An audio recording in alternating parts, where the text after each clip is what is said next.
So with that, I would like to turn over the discussion for Atheist 1, Truman Smith. Okay, I'll need the slide up. Also, I had handouts. I'm sorry I didn't have enough, though. If you're not going to keep your handout, you might want to, if you don't need to bring it home, might as well just leave it on your chair and I'll use it in a second service. Okay, so I was a born-again Christian. Next slide, slide 2.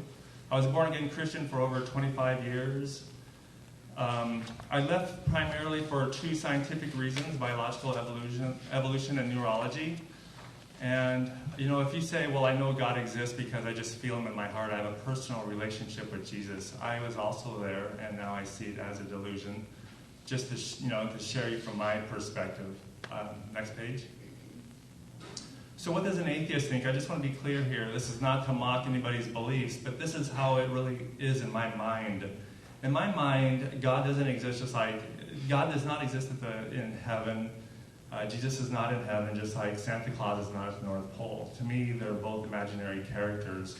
And one time somebody said, well, okay, you don't believe in God, what about Satan? It's like, Satan, same thing, Darth Vader. I don't believe there are any haunted houses. Try to find a haunted house sometime for real and see if you can sleep there overnight or something. I'd love to test it, but you can never find them if you really want to test these. Next page. So why not believe in God? What evidence is there not to believe in God? There's 2 ways to approach this. One way is the Christian can say it's reasonable to believe in God, and here's my evidence. And I would say that evidence is not good. The other way to approach it is I could say I actually have evidence that shows God does not exist. And I think there's lots of good evidence items like that. Okay, so for the Christian who says, well, here's some evidence for God, this is what Pastor Ron's going to be talking about. I believe a lot of that largely falls into a logical fallacy called the appeal to ignorance. And what that means is when they say things like, well, okay, everything came from the Big Bang, but who started the Big Bang? Therefore you need God. Well, nobody knows. That's not evidence for either side. That's called the appeal to ignorance when you say, nobody knows this, therefore God. That's kind of like saying nobody knows who did the tsunami, therefore, God did it. But now we know tsunamis are caused by earthquakes, caused by plate tectonics. Even Pat Robertson said after the Haiti earthquake that the Haitians deserved it because of a pact with the devil. It has nothing to do with that, it's just plate tectonics. Next line. And by the way, there is lots of positive evidence out there in DNA, for example, that bears on these arguments, but the Christians usually don't bring those up. Bart is a rare exception we'll talk about later here, where he's bringing up actual evidence, which is a good intellectual discussion to have. One of the problems against the belief in God, one of the evidences against God, just one of many, is a traditional one called the problem of evil. And since evolution now we know is a fact, this actually greatly magnifies the problem because, for millions of years there's all this pain and suffering in evolutionary processes in the survival for life. They say nature is red in tooth and claw. Basically the speed of the gazelle is shaped by the leopard. Next line, or the cheetah, I mean. So this is only a problem for Christians too, this problem of evil, because the idea is, why is there pain and suffering in light of a good and all-powerful God, all-loving God, especially one who says, well, I designed everything through evolution because it's a very painful, messy process. The problem is a philosophical problem where there's a conflict between what we see in reality and this good and all-loving, all-knowing, all-good God. If you're a naturalist like me, think nature is all there is, there's no problem. Nature is what you expect to see. You don't expect to be somebody up there taking care of you or looking over things. So there's usually 2 general categories, natural evil and moral evil. Natural evil would be like the 2004 tsunami that killed a couple 100,000 people and made a few million people homeless. Imagine all the pain and suffering involved in that. And then a moral evil would be like Hitler killing 6 million Jews. What is God doing? Well, 6 million Jews are being slaughtered, plus all the other evils that came out of that. So some attempted theologies, blame it on Adam and Eve. Can't do it because evolution disproves Adam and Eve. Blame it on free will. Can't do that because Romans 9:21 says... 15 seconds left, Truman. Okay, free will is not important to God. Let's skip this slide and go on to the next slide. Some of these you just have to read. They basically admit there is no good answer for it. Okay, thank you. Thank you, Truman. Ron?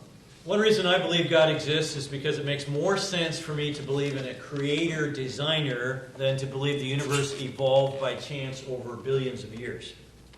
For if something exists, we must affirm one of three things. Either it is eternal, it is created by something that is eternal, or it's self-created. Take this chair, for example. Either I believe that the best conclusion is that there was a chair maker. If there's not a chair maker, then I have to believe either that this chair has always existed, it's really old, I probably shouldn't be sitting in it, or that at some point the molecules of the universe joined themselves together and built themselves into a chair. Well, likewise, I believe our world is way too complex to believe it came into existence by chance. Consider the temperature. The sun is 12,000 degrees Fahrenheit. All the Earth's heat comes from the sun. We are 93 million miles away from the sun, just the right distance. If the planet was 50 degrees cooler or 50 degrees hotter, all existence would cease on this planet. Why is the sun 12,000 degrees hot? Why isn't it 120 degrees? Why isn't it 120,000 degrees? Why isn't it twice as far away? Because all life would perish. Is this by chance or by design? Consider rotation. This planet rotates 365 times a year as it passes around the sun. Suppose it rotated 36 times. Well, our days and nights would be 10 times as long. We'd be terribly hot on one side and unbearably cold on the other. And life would begin to disappear. Is this by chance or by design? What about the air? Oxygen constitutes 21% of the air. Why not 4%? Why not 10%? Why not 50%? Well, if it was 50% oxygen, the first time someone lit a match, we'd all be on fire. Is 21% by chance? Our universe is intricately designed. The human mind, the eye, the ear, the hand, DNA are all too complex for me to believe that they came by chance. For me, the best explanation of the intricately designed human body and our amazing world is that there was a designer, hence God. Another reason I believe in God is because of the universal sense of right and wrong. After World War II, we conducted the Nuremberg trials to judge the leaders of Germany for their actions. They were conducted on the assumption that there is a standard behavior, which is obvious to everyone. If there is no standard, then all the things said at the trials were nonsense. What's the point of saying the enemy is wrong if right is not a real thing?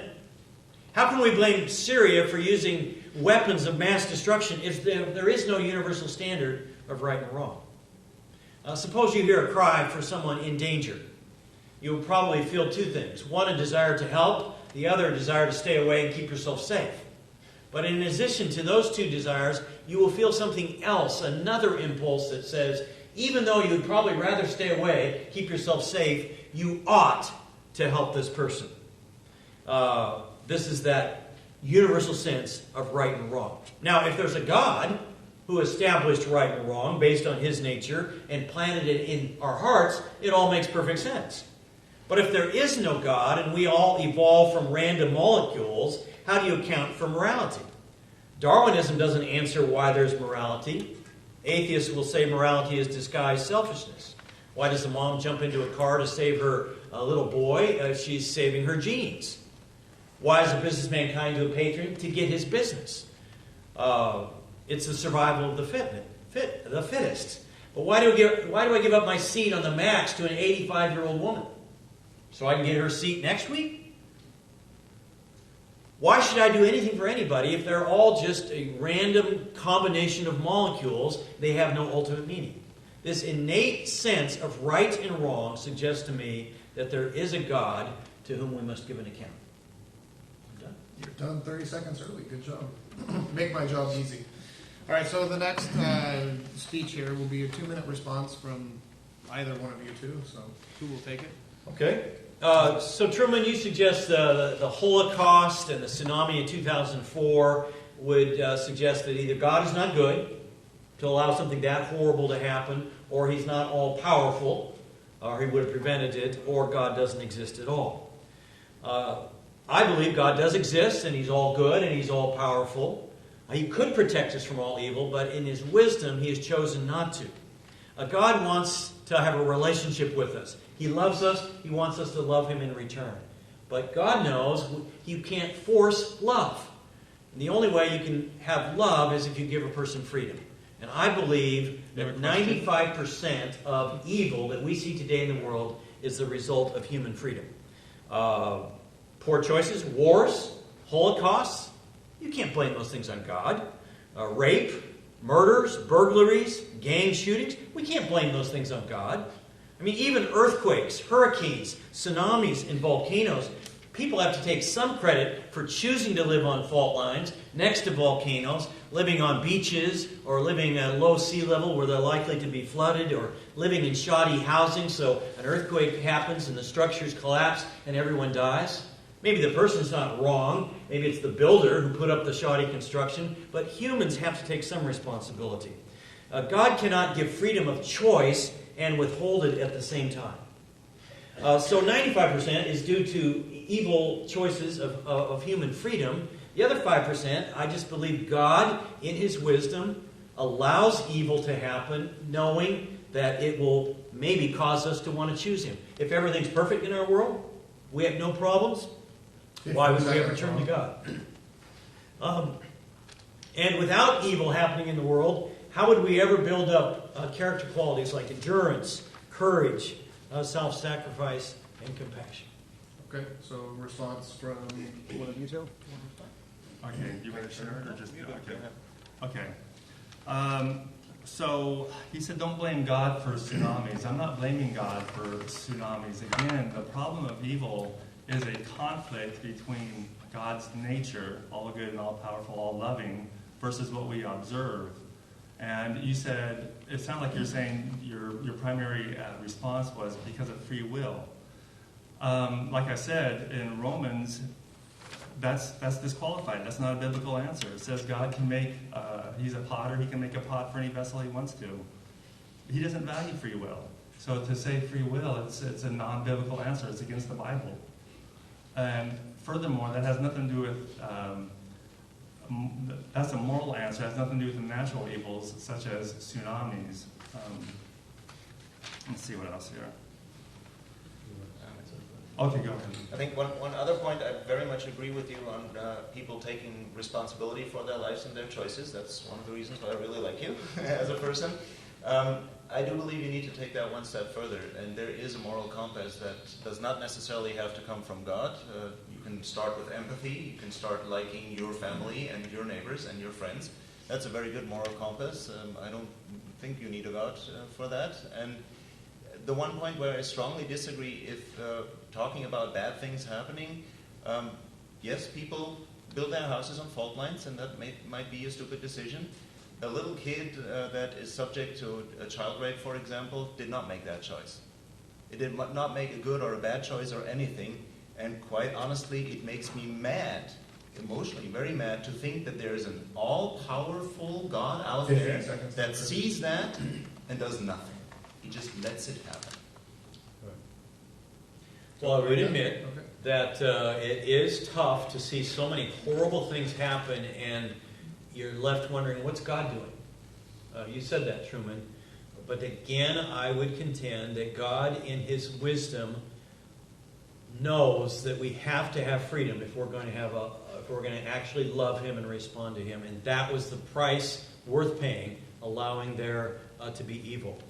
And as to we can all have morality even whether or not we believe in God, I still think that makes more sense to believe in God. I mean, what's the point? If we're all random molecules come together and we have no ultimate destination, there's no point. Why should I care about anybody else? There's no real strong basis for that. Ask your heart. Okay, are you finished? Probably. So let's donate 2 more minutes for your side of Chris or Truman. Okay, did you want also? Just ask your Well, I wanted to start. Did you want also? Yeah. Okay. There's no basis, he said, for morality in an atheist system. Really, I mean, I think there's three guidelines or principles. One is consequentialism, which you know what's good and right based on the consequences that could follow from it. This is using your head to thinking about moral questions. The other one is reciprocity.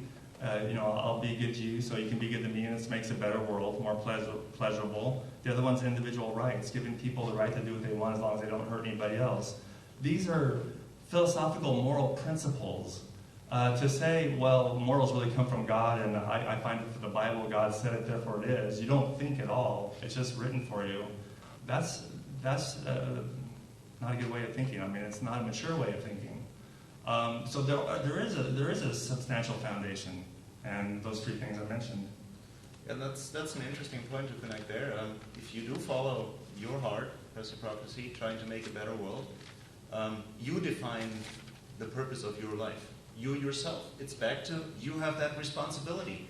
Don't give responsibility to a pastor, to a book, to something else. You are responsible for your life, for the choices that you make, for the decisions that you make, for the moral compass that you follow. And all of you follow your own moral compass, even while reading the Bible. The Old Testament and parts of the New Testament have statements in them that none of you would follow. You would not stone your son for not obeying you. You don't. You follow your moral compass. You make that decision every day. Just go one step further, as I said in the preparation meetings, jokingly, Bart, you're as atheist as I am. You just 15 stop seconds. one God short. I went one God further. That's all the difference. Finished? Yeah. Okay. Okay, so this is the end of the first block. So at this point, as I mentioned, we'd like to ask for questions from the audience. So Peter, if you can help me, the first question will be for either one of the Christian panel. Any hands? Do you really think that you're Could you come up to the? CC. Come up to the. Do I really need a microphone? Yeah. Yeah, so everybody can hear you, please. Okay, I'll give you 1 minute to ask the question. Okay. Do you really think that man's brain, just that part of his body, was an accident? Okay, so that would have been for the Christian side, but your question is for the. Okay, so by accident, you mean there was nobody there to plan it? Yes. There is no creator, God. That's what I believe, yes.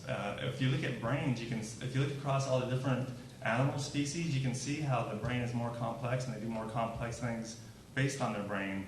So you can see the emergence of the mind when you look at different animal species. For example, we use tools, other animals use tools. We even play and have some fun. Other animals play and have fun.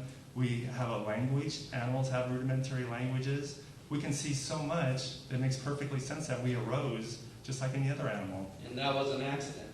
No, I don't think it was an accident. I have a slide or two on that one.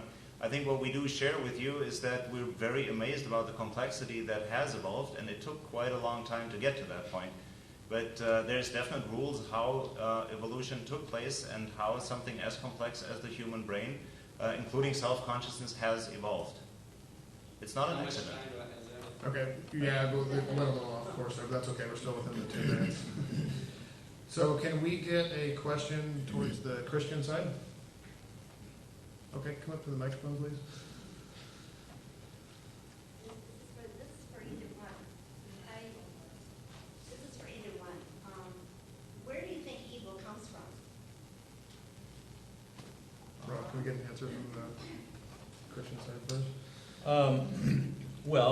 God has given freedom to humans to do good or to do evil, to choose God or to reject Him.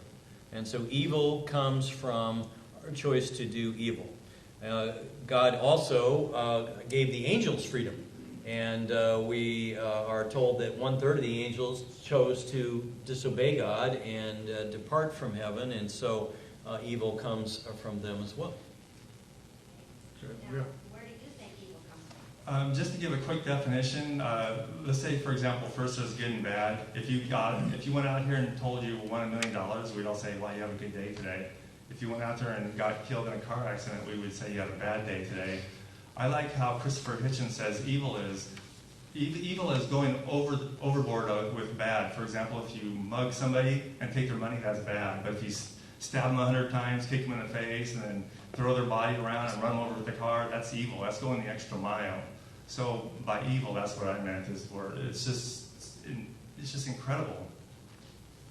So you don't believe there is a devil that Right. there was sin, man fell, and then there was... Right. According to evolution, there is no such thing as a first human, because humans evolved over a population and through time. So there is no like human being born from an ape.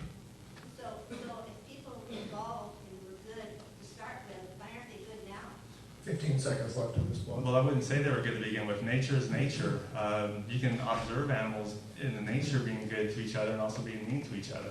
And we have more complex brains, so we could formulate it. We have moral philosophy now because of our more complex brains. We can think Okay, about it. we're done here, so we're going to move same format to the second block, and in this case, Bart is going to start us off, and he'll have 5 minutes. What's the question? The question is, did humans evolve from other animals?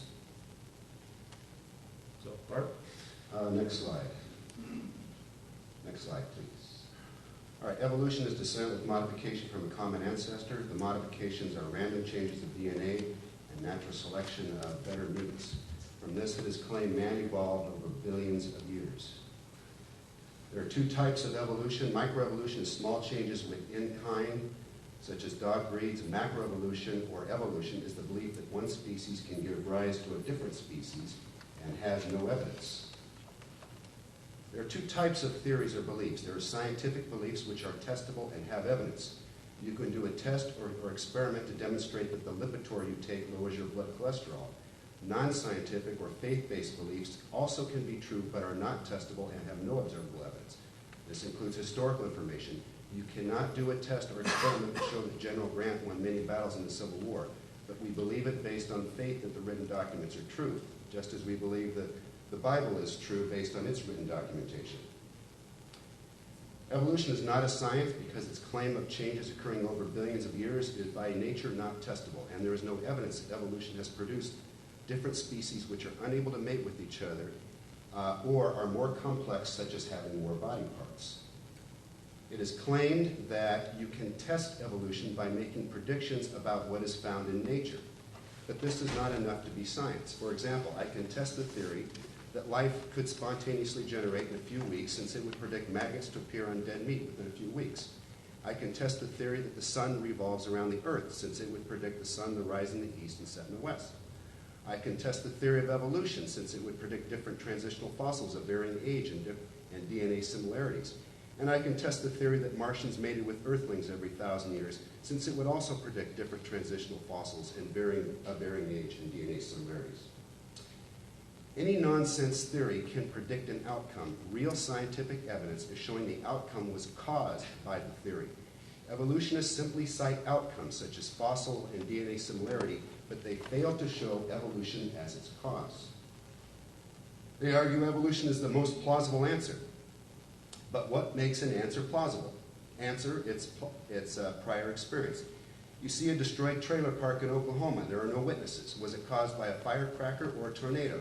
Even though there were no witnesses to this destruction, a tornado was plausible because of witnesses to prior tornado destruction.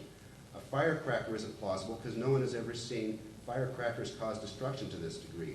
Likewise, evolution isn't a plausible answer for origins because no one has ever seen it cause changes to the degree claimed. No study really demonstrates evolution. In my research, and I researched about 400 scientific references of evolution, 20% simply show microevolution, which are small changes within a species, and the rest are simply descriptions of physiologic systems of various species with their evolution only assumed. And I have a video, if it'll come up. Oh, no video? There was a problem with assuming. You should never assume, because when you assume, you make an ass of you and me.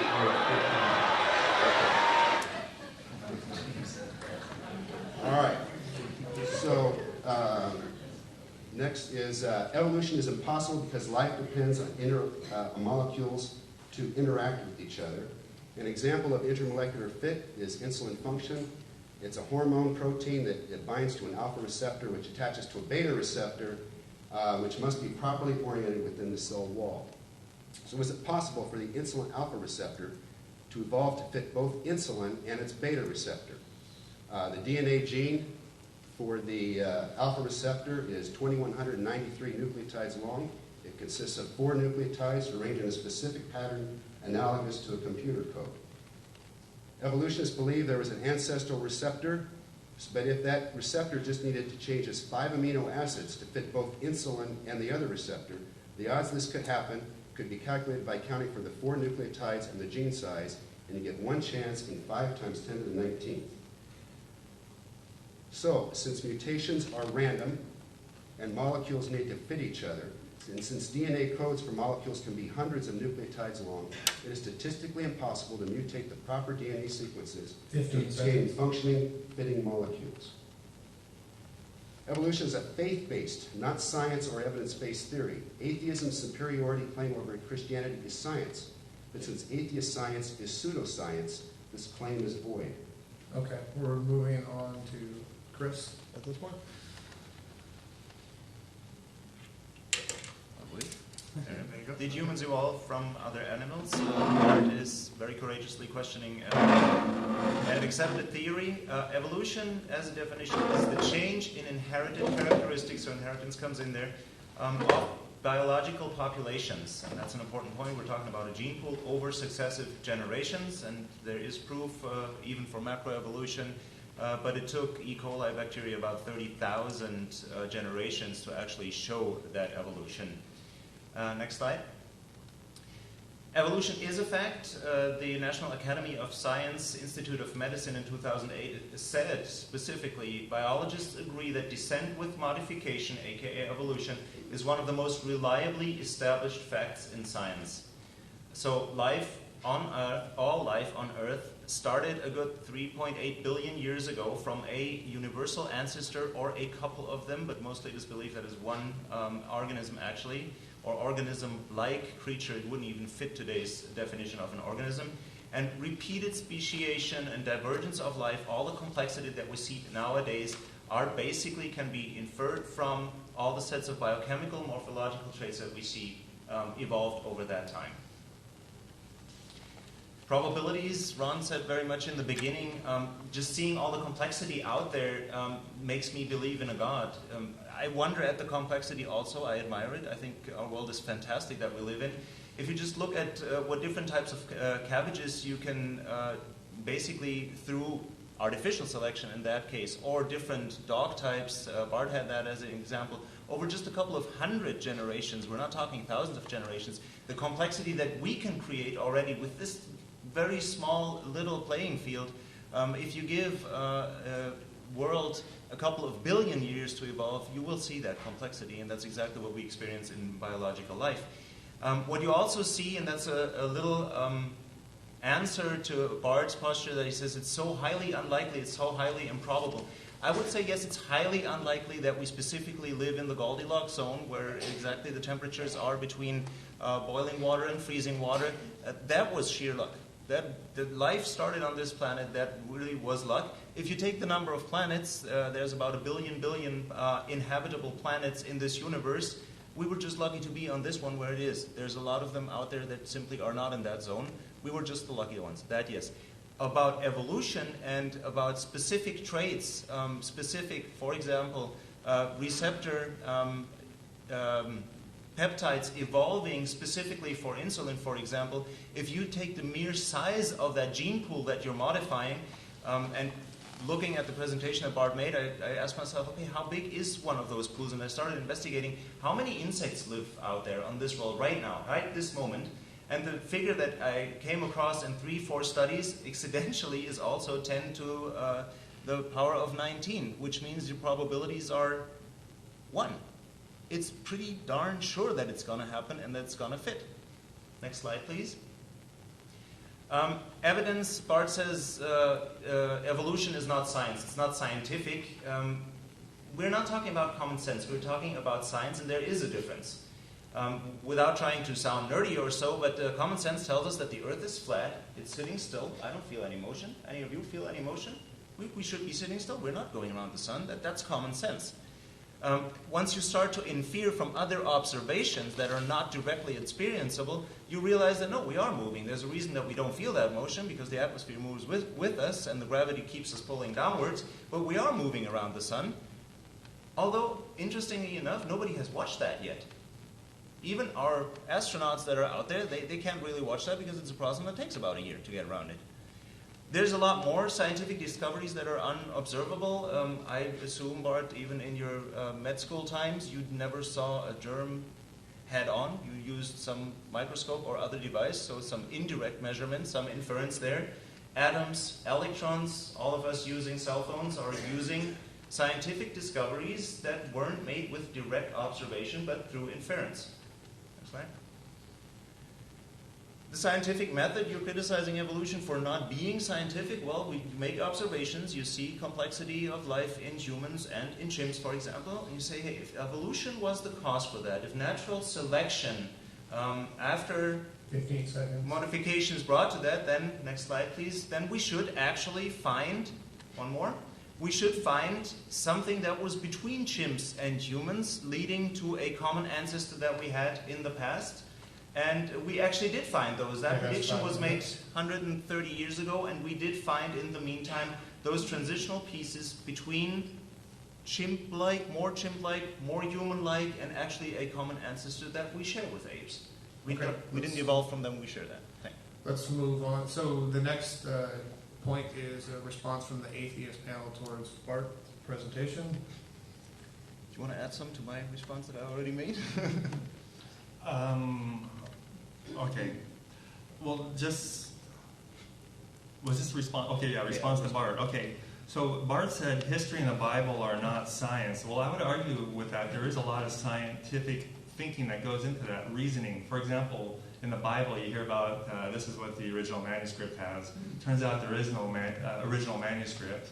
If you study Christianity, it's not a surprise to you. So what they do is you have all these manuscripts from different times and periods and places and languages, and they piece them together using logic to discern what the original is. It's the same thing with evolution. You can look at DNA code.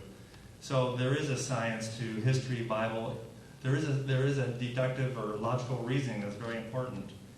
Also, I want to say that ideas come in bundles. And for example, Bart, he thinks it's a young Earth, or the universe is 6,000 years old. There was a worldwide flood and all this, and that's why it's partly anti-evolutionist, because basically it's not a modern scientific worldview. All the universities today accept evolution and teach it. Did you have anything? Also the point that the world simply is only 6.5 years old. There is more than one piece of evidence showing the opposite. And I do believe, what is the alternative? How do you explain in a testable way the complexity, what we see out there? How do you make predictions? Neither the Bible nor theology makes a prediction of what kind of animals will we find still in the Amazon jungle and what kind we won't. We will not find an animal that has 4 legs and wings, because we know that front legs or arms have evolved into wings. So Pegasus will not ever be found. We won't find one. That is a testable prediction. What predictions does the Bible make about the animals that we find in the Amazon? It doesn't make any. Okay, so let's go to the Christian side for a response. A couple points. Making predictions about what you find is not enough to justify being scientific. You have to show that that prediction was caused by your hypothesis. And I made that point in the slide. You show outcomes, but you don't show cause and effect relationship. And this touches upon your inference. You make a big point about inference. Inference has to be justified. Inference is making a generalized rule about from multiple examples. For example, in medicine, if you get an infection after surgery, we assume we can infer it's from staph. Not based on that particular case, but based on thousands of cases before that in which there was direct observation. Evolutionists misapply that. They use inference, but there are no previous examples to justify that inference. Then they claim their examples are microevolution, small changes like the E. coli. Well, I know that E. coli, it was by this fellow named Linsky, who grew it actually to 40,000. Yeah. And the only changes he noticed were increase in size and production and differences in carbon metabolism. And that's it. There was no change in complexity. There was no really fundamental difference between that E. coli and the E. coli of its parents. So that's a pure example of microevolution. And that is a huge big black hole in evolution, is they claim inference, but the inferences has no justification. The other thing is misapplication of tests. You do DNA tests to confirm evolution, but DNA tests have to be calibrated and confirmed with historical reference. We know the DNA is, you can judge relationship among DNA among related 15 humans seconds, Mark. and related dogs because those have been tested against history. But there is no confirmation that these DNA tests can be used between species. So it's a misapplication of tests. Okay, let's go to the other side. As one answer, the E. coli did change from a glucose-based to a citric acid-based carbon metabolism. I would call that a major change in complexity, and it is accepted as speciation. It is a little bit different, a little bit less easy than for species that actually multiply by a sexual process. There it's easier. You can say a dog and a wolf can still mate, so supposedly they should be the same species. There's discussion around that. A human and a chimp couldn't. There would not be any outcome or any fertile outcome out of those. To say you need to observe that is as saying you need to observe germs by your eyes so that you can prove their existence.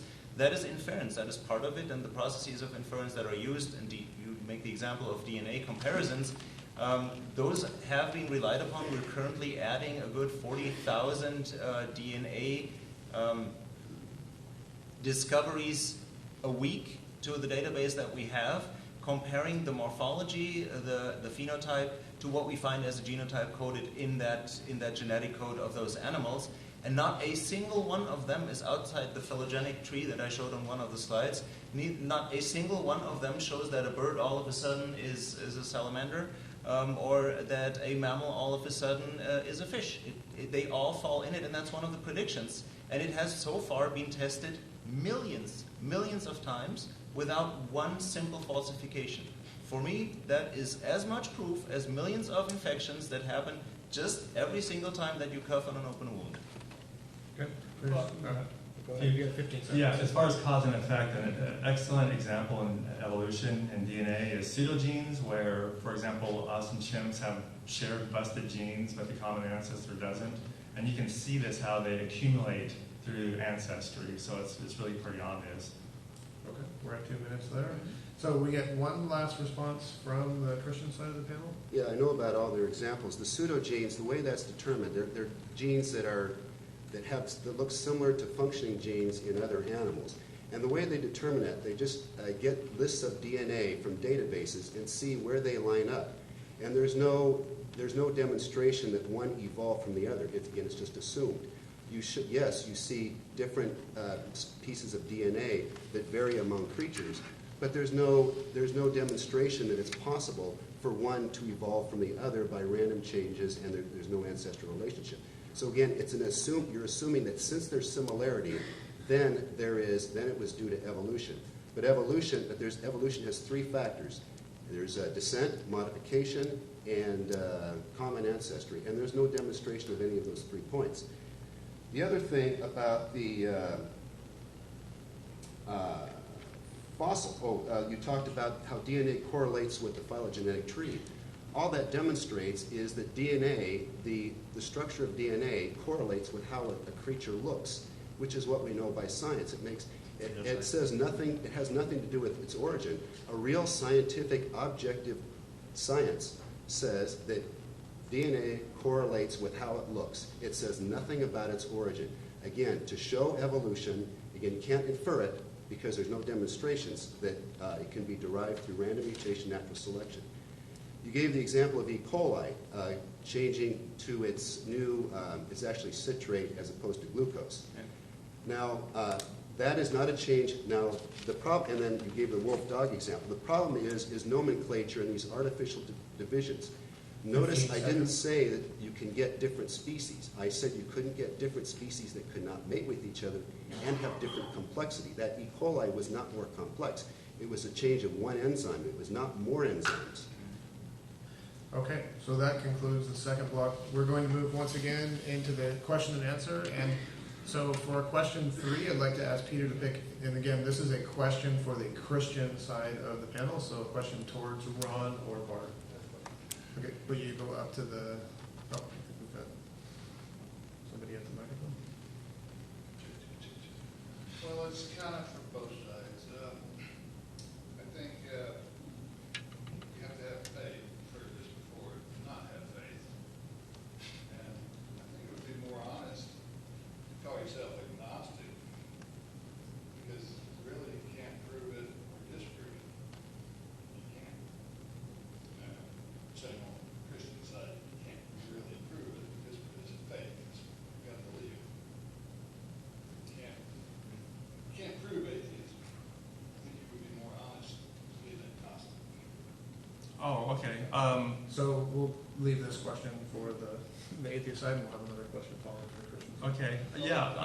Well, like I said, there's 2 ways to approach it. The Christian could say, here's evidence, and I would say that's poor evidence. The other way to approach it is I could say there's actually evidence against the God.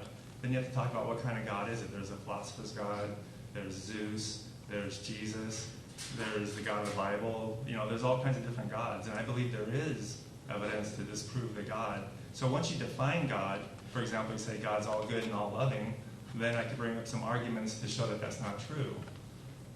So I think I disagree with you. I disagree with the sentiment that it can't be disproven either way. Well, there's as many different opinions about Christianity as there are Christians. And there's many scientists that believe in God. And have 15 seconds. You can't paint every, it's not a black and white issue. I think you're right, and that's what Richard Dawkins actually said. There's a scale from an absolute 100% believer to an agnostic that is 99.99% sure that there is no God, but there is a range in between where you can't prove. I think that's right. That's why I prefer to talk of myself as a humanist and not as an atheist, because that's what's important to me. A God is not, whatever God concept is not important for me. Humans are. Okay, we'll go to the next question. Do we have a question for the Christian side from the audience? Oh, we're good. You know, in some circles, disbelieving evolution is a little bit like saying you believe in the Great Pumpkin or something like that. So the question, I guess, is a disbelief in evolution a requirement in your mind to be believing in God? Great question.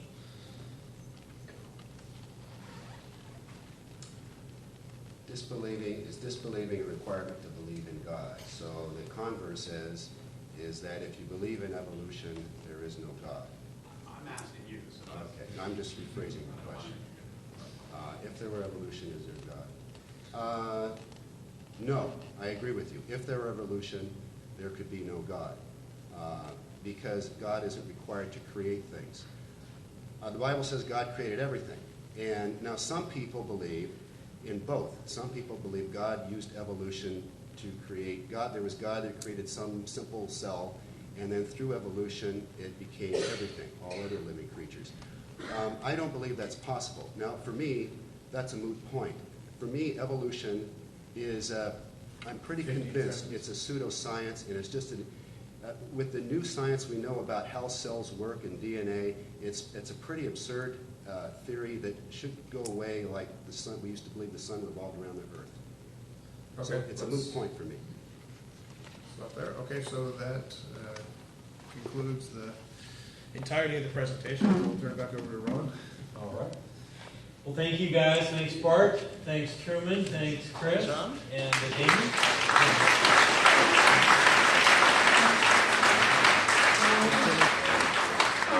What do you guys think? You want to do this again sometime? Something like this?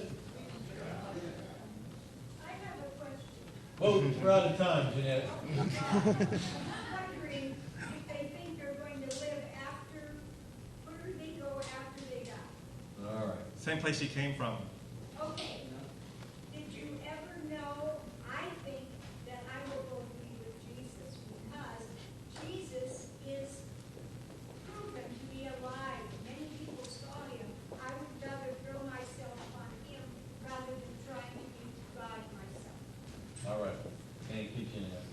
Okay, so we're out of time, and we're going to close our service with, I'd like you to take your program if you received it when you came in. And there's things that says welcome, we're glad you're here. I'd love to have everybody fill one of these out. We'd like to know that you're here.